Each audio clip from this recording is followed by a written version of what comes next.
Hello friends, welcome to my channel. আজকে আমি সবচেয়ে সেরা স্বাদে নিরামিষ মেথি শাক রান্নার রেসিপি নিয়ে এসেছি। নিরামিষ দিনে এইভাবে মেথি শাক রান্না করে গরম গরম ভাতের সঙ্গে খেয়ে দেখবেন, ভীষণ ভালো লাগে। যারা নিরামিষ পছন্দ করেন তাদের কাছে আরও বেশি ভালো লাগবে। তাহলে চলুন দেখে নিই নিরামিষ মেথি শাকটা আমি কিভাবে রান্না করব। প্রথমে গ্যাস অন করে কড়াই গরম করে নেওয়ার পরে এর মধ্যে দিয়ে দিলাম সর্ষের তেল। তেল গরম হয়ে গেলে এর মধ্যে দিয়ে দিচ্ছি টুকরো করে কেটে নেওয়া বেগুন। এরপর এর মধ্যে হলুদ লবণ দিয়ে বেগুনগুলিকে ভালোভাবে ভেজে নেওয়ার পর এখন আমি এইগুলিকে নামিয়ে নেব। ভেজে নেওয়া বেগুনগুলিকে নামিয়ে নেওয়ার পর আবারও দিয়ে দিচ্ছি সর্ষের তেল। তেল গরম হয়ে গেলে ফোড়নের মধ্যে দিয়ে দিলাম শুকনা লঙ্কা, কালো জিরা ফোড়ন।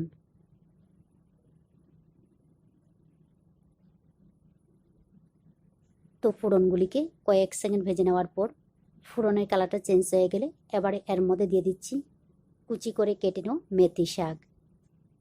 মেথি শাকের শক্ত ডাঁটাগুলিকে ফেলে কচি পাতাগুলিকে ভালোভাবে ধুয়ে তারপর কুচি করে কেটে নিতে হবে। একই সঙ্গে দিয়ে দিলাম এক মুঠো মটরশুঁটি, পরিমাণ মতো লবণ, হলুদের গুঁড়া, মাঝখান দিয়ে কেটে নেওয়া 5-6টা কাঁচা লঙ্কা, দিয়ে দিচ্ছি আদা বাটা। ঝালটা নিজেদের পছন্দ মতো দিয়ে দেবেন।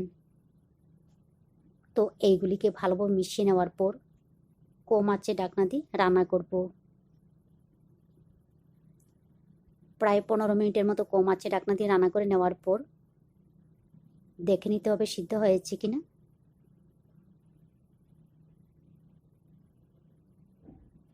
তো দেখুন মটরশুঁটিগুলি ভালোভাবে সিদ্ধ হয়ে গেছে। মটরশুঁটি সিদ্ধ হতে সময় লাগে না, কম সময় হয়ে যায়। তারপর এর মধ্যে দিয়ে দিলাম ভেজে নেওয়া বেগুন, কয়েক দানা চিনি। নিরামিষ মেথি শাকের মধ্যে কয়েক দানা চিনি ব্যবহার করতে হবে। দিয়ে দিচ্ছি 1 চা চামচের মতো বাটার। তবে চিনি লবণটা নিজেদের স্বাদ অনুযায়ী দিয়ে দেবেন। বাটার ব্যবহার করলে এর স্বাদ কিন্তু ভালো আসে। তো এইগুলিকে মিশিয়ে নেওয়ার পর আবারও মিডিয়াম টু লো ফ্লেমে ঢাকনা দিয়ে রান্না করব। প্রায় 1.5 থেকে 2 মিনিট এইগুলিকে আবারও ঢাকনা দিয়ে রান্না করে নেওয়ার পর দেখুন আমার শাক রান্না সম্পূর্ণ রেডি। খুব সুন্দর হয়েছে। এখন আমি নামিয়ে নেব। নিরামিষ দিনে এইভাবে সুস্বাদু মেথি শাক রান্না করে গরম গরম ভাতের সঙ্গে খেয়ে দেখবেন, এতটা ভালো লাগে, না খেলে বুঝতে পারবেন না। তো আমার এই মেথি শাক রান্না যদি আপনাদের ভালো লেগে থাকে তাহলে অবশ্যই লাইক, শেয়ার এবং সাবস্ক্রাইব করবেন।